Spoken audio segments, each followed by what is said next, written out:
കൊൽക്കത്തയിലെ RJ car medical കോളേജിൽ വനിതാ PG ഡോക്ടർ ബലാത്സംഗത്തിനിരയായി കൊല്ലപ്പെട്ട സംഭവത്തിൽ കടുത്ത വിമർശനമാണ് ഇപ്പോൾ ബംഗാൾ മുഖ്യമന്ത്രി മമതാ ബാനർജിക്കെതിരെ ഉയരുന്നത്. സംഭവത്തിൽ അതിരൂക്ഷ ഭാഷയിലാണ് ഹൈക്കോടതി പശ്ചിമ ബംഗാളിലെ മമതാ ബാനർജി സർക്കാരിനെ വിമർശിച്ചിരിക്കുന്നത്. മമതാ ബാനർജി രാജിവെക്കണമെന്ന് തന്നെയാണ് പ്രതിപക്ഷ പാർട്ടികളെല്ലാം തന്നെ മുറവിളി കൂട്ടുന്നത്. നേരത്തെ അന്വേഷണം കാര്യക്ഷമമല്ലെന്ന് ചൂണ്ടിക്കാട്ടി ഹൈക്കോടതി കേസന്വേഷണം CBIക്ക് കൈമാറിയിരുന്നു. പിന്നാലെയാണ് സംസ്ഥാന സർക്കാർ സമ്പൂർണ്ണ പരാജയമെന്ന വിലയിരുത്തൽ ഹൈക്കോടതി നടത്തിയത്. ആർജി കാർ മെഡിക്കൽ കോളേജ് പ്രതിഷേധത്തിന്റെ പേരിൽ ഒരു സംഘം അടിച്ചു തകർത്തതിലാണ് ഹൈക്കോടതിയുടെ വിമർശനം വന്നിരിക്കുന്നത്. സർക്കാർ സംവിധാനങ്ങളുടെ സമ്പൂർണ്ണ പരാജയമാണ് അവിടെ ഉണ്ടായിരിക്കുന്നത്. ഇത്രയും വലിയ ഒരു കൊലപാതകം നടന്ന സ്ഥലത്ത് സുരക്ഷയ്ക്ക് ഒരു പോലീസുകാരൻ പോലും ഉണ്ടായിരുന്നില്ല. ഈ സാഹചര്യങ്ങളിൽ എങ്ങനെയാണ് ഡോക്ടർമാർ നിർഭയമായി ജോലി ചെയ്യുക?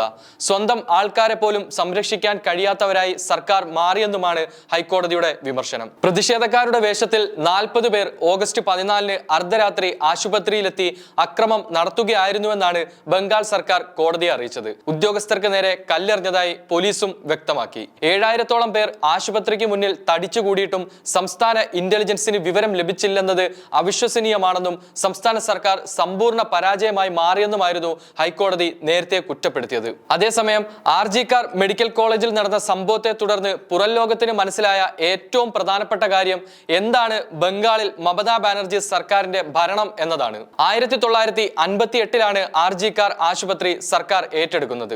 അന്നു മുതൽ ഇന്ന് വരെ സംസ്ഥാനത്തെ ഏറ്റവും തിരക്കേറിയ ആശുപത്രിയാണ് ആർജി കാർ മെഡിക്കൽ കോളേജ്. എന്നാൽ ഇവിടെ പഠിക്കുന്ന PG വിദ്യാർത്ഥികൾക്ക് ആവശ്യത്തിന് വിശ്രമിക്കാനുള്ള വിശ്രമ മുറികൾ ഒന്നും തന്നെയില്ല. ആവശ്യത്തിന് ശുചിമുറികളുമില്ല. മാത്രമല്ല വേണ്ടത്ര ഒരു സുരക്ഷയും ഈ ആശുപത്രിയിൽ ഇല്ല എന്നതാണ് സത്യം. വിദ്യാർത്ഥികൾ പറയുന്നത് പ്രകാരം ആശുപത്രിയുടെ ഏത് ഭാഗത്തേക്കും ആർക്ക് എപ്പോൾ വേണമെങ്കിലും കടന്നു ചെല്ലാമെന്നാണ്.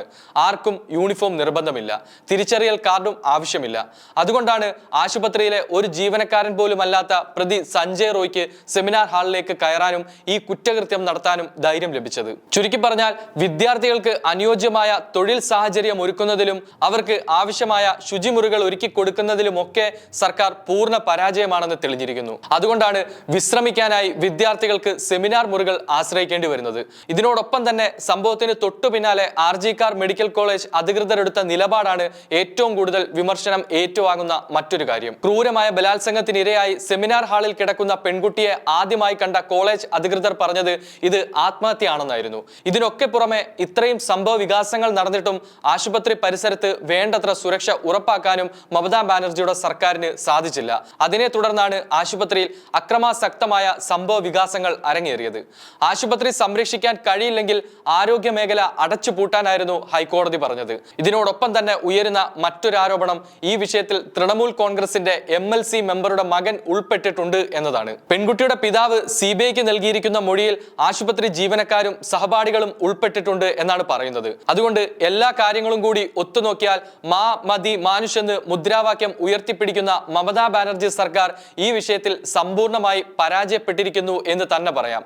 രാജിവെച്ച് പടിയിറങ്ങേണ്ട തരത്തിലുള്ള ഭരണവീഴ്ച തന്നെയാണ് മമതാ ബാനർജിയുടെ ഭാഗത്തു നിന്നും ഉണ്ടായിരിക്കുന്നത്.